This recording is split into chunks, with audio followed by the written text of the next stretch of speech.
नमस्कार मंडळी. तर आज मी तुम्हाला दाखवणार आहे बोकड्याचं गावरान कालवण कसं करायचं. तर ही घरगुती पद्धत आहे माझी. तर चला बघूया. इथे मी घेतले आहे एक मिक्सर जार. त्यामध्ये मी टाकून घेतले आहे साधारण अर्धा वाटी मी अद्रक घेतले आहे. त्याचप्रमाणे इथे घेतले अर्धा वाटी मी लसूण. आता यामध्ये घेणार आहे मी एक मीडियम साईजचा मोठा बारीक कांदा चिरून. आता इथे मी टाकणार आहे एक मुठीभर जिरे. त्याने खूप अप्रतिम फ्लेवर येतो. तर तुम्ही बघू शकता. आता ही मी याची पेस्ट तयार करून घेणार आहे. आपल्याला ही मटण शिजवताना फोडणीला लागेल. तर आता ही पेस्ट करून मी एका साईडला ठेवून घेणार आहे.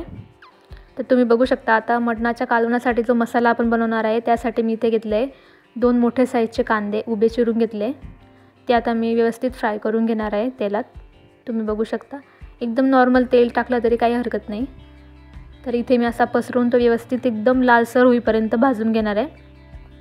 तर इथे आपला कांदा परतून तयार येतात. इथे मी घेतले एक मोठा वाटी भरून खोबरं, जे मी असं स्लायसरच्या साह्याने किसून घेतले, जेणेकरून आपल्याला वाटण्याला त्रास होणार नाही. तर आता इथे मी कांदा आणि खोबरं साईडला करून थोडंसं तेल टाकले, जिथे मी आता या लाल मिरच्या सुकलेल्या फ्राय करून घेते. एकदम काळसर नाही करायचे, नुसतं फ्राय करून घ्यायचे आहेत. आता मी व्यवस्थित एकत्र करून फ्राय करून घेणार आहे. तुम्ही बघू शकता. आता हे व्यवस्थित फ्राय झालं आहे. तर आता मी याला या मिक्सरच्या जारमध्ये काढून घेणार आहे. तुम्ही बघू शकता. आता मी सगळं वाटण हे मिक्सरच्या जारमध्ये काढून घेतले. पुन्हा त्याच तव्यावर मी थोडंसं तेल टाकून तर इथं मी आता काही कणिक इथे भाजून घेणार आहे. तुम्हाला मी दाखवते. तुम्ही बघू शकता. इथे मी घेतले आहे फुटाणे, तांदूळ, डाळ आणि बाजरी, जेणेकरून आपल्या कालवणाला खूप अप्रतिम चव येईल. तुम्ही बघू शकता. आता हे आपण 2 ते 3 मिनटं व्यवस्थित परतून घ्यायचं आहे. आता हे सुद्धा मी त्या जारमध्ये काढून घेणार आहे. तुम्ही बघू शकता. आता त्याच तव्यावर मी थोडंसं तेल टाकून अद्रक लसूण घेतलं आहे. एक वाटीभर घेतले अद्रक लसूण. त्याला मी 2 मिनटं फ्राय करून घेणार आहे. ते सुद्धा मी आता हे मिक्सर जारमध्ये काढून घेणार आहे. आता तुम्ही बघू शकता. इथे मी घेतली आहे एक मुठीभर कोथिंबीर, जे आपण या वाटणामध्ये टाकणार आहे, कारण त्याने खूप छान कलर येईल आपल्या कालवणाला. तर तुम्ही बघू शकता. आता मी पेस्ट करून एका साईडला करून घेणार आहे. तर इथे आपलं आता मटण शिजवण्यासाठी मी घेतले एक कुकर. त्यामध्ये घेतले मी 4 मोठे चमचे तेल. तर आता मी या तेलामध्ये काय करणार आहे, जे खडे मसाले घेतले, मी घेतले दालचिनी, 2 लवंग आणि 2 तेजपान. तर इथे मी तेलामध्ये ॲड केले. आणि जे आपण लसूण, कांदा आणि अद्रकची जी फोडणी तयार केली होती ना स्टार्टिंगला, ती मी यामध्ये ॲड करून घेणार आहे. आता ही फोडणी मी मस्त 2 ते 3 मिनिट व्यवस्थित फ्राय करून घेणार आहे. तुम्ही बघू शकता.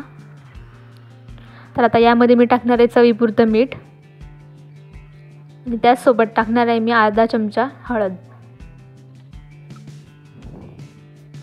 आणि त्याचसोबत मी एक मोठा चिरलेला टोमॅटोसुद्धा टाकणार आहे. त्याने सुद्धा आपल्या कालवणाला खूप मस्त चव येईल. तुम्ही सुद्धा नक्की ट्राय करा ही रेसिपी. तर बघू शकता. आता इथे आपली फोडणी फ्राय होऊन तयार आहे.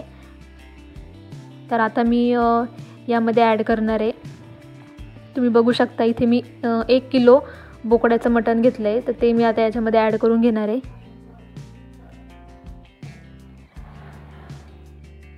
तुम्ही बघू शकता. आता सर्व मटण मी यामध्ये ॲड करून घेतलं आहे. तर आता हे 2 ते 3 मिनटं व्यवस्थित फ्राय करून घेणार आहे मी या फोडणीमध्ये. तुम्ही बघू शकता. तर आता हे फ्राय करून झालं आहे माझं 2 ते 3 मिनिट. आता यामध्ये मी उकडलेलं पाणी याच्यामध्ये गरम करून टाकून देणार आहे. तुम्ही बघू शकता. साधारण मी 1 पातेलं भरून पाणी घेतलं होतं. आता ते मी यामध्ये ॲड केलं आहे. आता काय करायचं, ही फोडणीनं व्यवस्थित मिक्स करून घ्यायचं आहे, कारण की फोडणी खाली लागायची शक्यता आहे. त्यामुळे व्यवस्थित मिक्स करून घ्यायचं आहे. तुम्ही बघू शकता. आता काय करणार, मी इथे कुकरची लीड लावून घेणार आहे. तर इथे मी आता कुकर बंद केले आहे आणि गॅसची फ्लेम मी हाय करून घेणार आहे आणि 4 ते 5 शिट्ट्या मी काढून घेणार आहे, जेणेकरून आपलं व्यवस्थित मटण शिजून होईल. तर आता इथे मी कालवण बनवण्यासाठी घेतले एक कढाई. त्यामध्ये मी टाकून घेतले खूप सारं तेल, कारण आपल्याला तर्रीदार रस्सा बनवायचा आहे. त्यामुळे तेलाचा वापर इथे आपला जास्त होईल. तर मी आता तेल गरम झालंच, ते जे मी वाटण करून ठेवलं होतं ते टाकून घेणार आहे. तुम्ही बघू शकता. आता मी इथे अर्धा वाटी जे वाटण झालं होतं माझं बनवून, ते मी याच्यामध्ये ॲड करून घेतलं आहे. आता व्यवस्थित मिक्स करून हे आपल्याला व्यवस्थित शिजवून घ्यायचं आहे. तर 4 ते 5 मिनटानंतर बघा अशा प्रकारे आपलं वाटण शिजून तयार आहे. आता त्यामध्ये मी घेतले 1 मोठा चमचा हळद आणि हा जो मी घरगुती बनवलेला मसाला आहे, मटण मसाला, तो ॲड केला 1 वाटी. त्यानंतर आता मी इथे ॲड करणार आहे एव्हरेस्टचा जो मटण मसाला येतो तो सुद्धा मी थोडासा इथे फ्लेवरसाठी मी ॲड केला आहे. तर तुम्ही बघू शकता. आता हे व्यवस्थित मी एकजीव करून घेणार आहे, जेणेकरून आपले मसाले जळता कामा नये. तर इथे आता व्यवस्थित आपलं हे मसाला एकजीव करून आता मी ते झाकण लावून घेणार आहे. तर 4 ते 5 मिनिटं व्यवस्थित हा मसाला शिजवून घ्यायचा आहे आपल्याला तेलात. तर आता इथे मी झाकण बाजूला काढून घेणार आहे. तुम्ही बघू शकता एकदम व्यवस्थित आपला मसाला फ्राय होऊन तयार आहे. तुम्ही बघू शकता आणि मसाल्याने तेलसुद्धा सोडलं आहे. तुम्ही बघू शकता. आता म्हणजे ह्या स्टेजला आपण आता जे साईडला उकडून ठेवलेलं जे मटण होतं मी ते काढून ठेवलं आहे एका वाटीमध्ये, ते मी आता ॲड करून घेणार आहे. पाणी मी ॲड केलेलं नाही आहे. तुम्ही बघू शकता फक्त मटण मी ॲड केलेलं आहे. आता हे 2 ते 3 मिनिट व्यवस्थित मसाल्यामध्ये फ्राय होऊन द्यायचं आहे आपल्याला, जेणेकरून मटणालासुद्धा हा मसाल्याचा फ्लेवर व्यवस्थित लागेल. तुम्ही बघू शकता आता 2 ते 3 मिनिट आपल्याला हे मटण मसाल्यामध्ये शिजवून घ्यायचं आहे. तर 4 मिनिट झाले. तुम्ही बघू शकता आता मी झाकण काढून घेतलं आहे. तर आता व्यवस्थित आपलं मटणसुद्धा फ्राय झालं आहे मसाल्यासोबत. तर आता जे उरलेलं सूप होतं ज्याच्यामध्ये मी मटण शिजवून घेतलं होतं, ते पाणी मी आता याच्यामध्ये ॲड करून घेणार आहे. तर इथे मी माझी कालवणाची कन्सिस्टन्सी ॲडजस्ट करून पाणी ॲड केलं आहे. तुम्ही बघू शकता.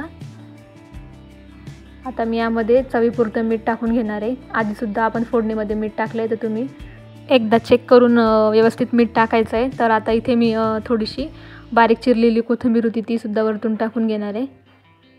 आणि आता इथे कालवण 6 ते 7 मिनिट व्यवस्थित उकळून घ्यायचं आहे आणि एकजीव करून घ्यायचं, जेणेकरून मसालासुद्धा व्यवस्थित मिक्स होईल. आणि आता आपण हे व्यवस्थित उकळायला सोडून द्यायचं आहे. 5 ते 7 मिनिटं व्यवस्थित आपलं कालवण उकळलं पाहिजे.